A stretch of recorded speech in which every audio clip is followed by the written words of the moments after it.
مدینه منوره، شهری که مرقد مطهر رسول خدا حضرت محمد مصطفی را چون نگینی در بر گرفته است. شاهنشاه آریامه در میان یک استقبال پرشور به شهر مدینه وارد می شوند. مسجد النبی مورد بازدید شاهنشاه قرار می گیرد.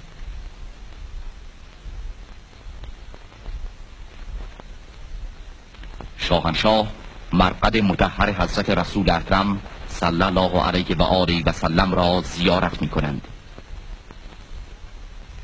مدینه منوره پناهگاه پیغمبر اکرم از ستم دشمنان بود و هم در این شهر بود که رسول خدا دیده از جهان فرو بست و امروز مرقد مبارکش زیارتگاه مسلمانان جهان است.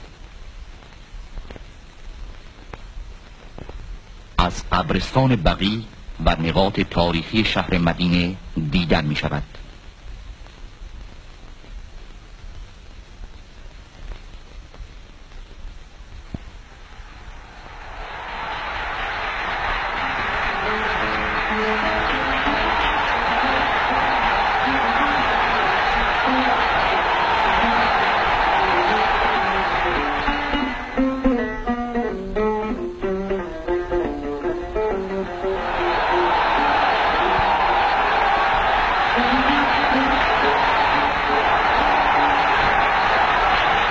شاهنشاه در حالی که بالا حضرت امیر مشعل ابن عبدالعزیز امیر منطقه مکه و چند تن از شاهزادگان در التزام هستند، برای زیارت خانه خدا و انجام مناسک حج عمره به مکه معظمه مشرف می شوند.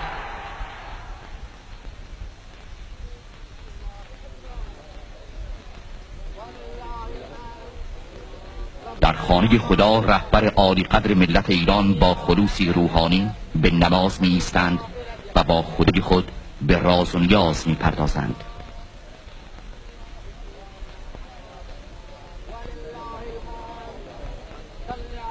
محمد وآل محمد یا الله یا ولی العافیه. طواف خانه کعبه. خداوندا ما را در دو جهان پاداش نیک عطا فرما و از رنج آتش دوزخ به دور دار.